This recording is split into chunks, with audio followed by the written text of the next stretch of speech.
ایک دکان پر لسی کا آرڈر دینے کے بعد ہم سب دوست آرام سے بیٹھے ایک دوسرے کو چھیڑ رہے تھے اور ہنسی مذاق کر رہے تھے کہ ہمارے سامنے 70 سے 75 سال کی عمر کی ایک بزرگ خاتون آ کھڑی ہوئی اور ہاتھ پھیلا کر بھیک مانگنے لگی۔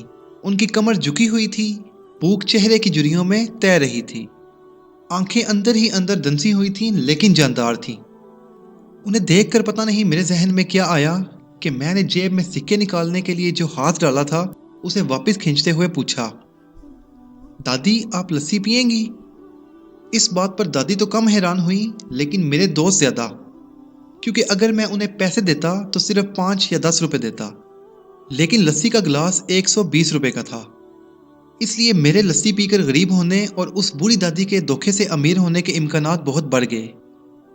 دادی نے ہچکچاتے اور ڈرتے ہوئے ہاں میں گردن ہلا دی اور 6-7 روپے جو انہوں نے بھیک مانگ کر جمع کیے تھے کانپتے ہوئے ہاتھوں سے میری طرف بڑھا دیے۔ مجھے کچھ سمجھ نہیں آیا، میں نے پوچھا یہ کس لیے ہیں؟ دادی بولی، بیٹا میری لسی کے دام میں یہ پیسے ملا کر چکا دینا۔ میں پہلے ہی انہیں دیکھ کر بہت ہی جذباتی ہو گیا تھا، جو کچھ ادھورا رہ گیا تھا اس کی کمی اس چیز نے پوری کر دی تھی۔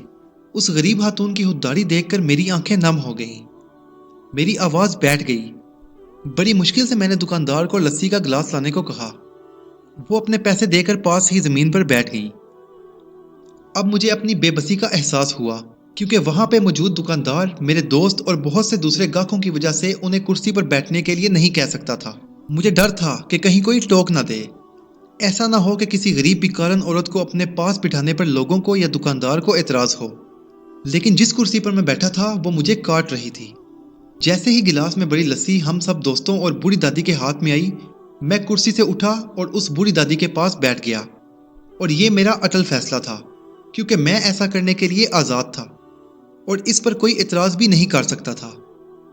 ہاں، لیکن آس پاس بیٹھے کچھ لوگ اور میرے دوست مجھے کچھ لمحے کے لیے گھورتے رہے اور عجیب نظروں سے دیکھتے رہے، لیکن اس سے پہلے کہ وہ کچھ کہتے، دکان کے مالک نے آگے بڑھ کر دادی کو اٹھا کر کرسی پر بٹھا دیا اور ہاتھ جوڑ کر میری طرف مسکراتے ہوئے کہا، بیٹھے جناب، میری دکان پر بہت سے گاہک آتے ہیں لیکن انسان کبھی کبھار ہی آتے ہیں۔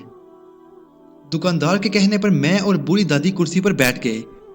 اگرچہ دادی تھوڑی گھبرائی ہوئی تھی لیکن میرے ذہن میں بے پناہ اطمینان تھا۔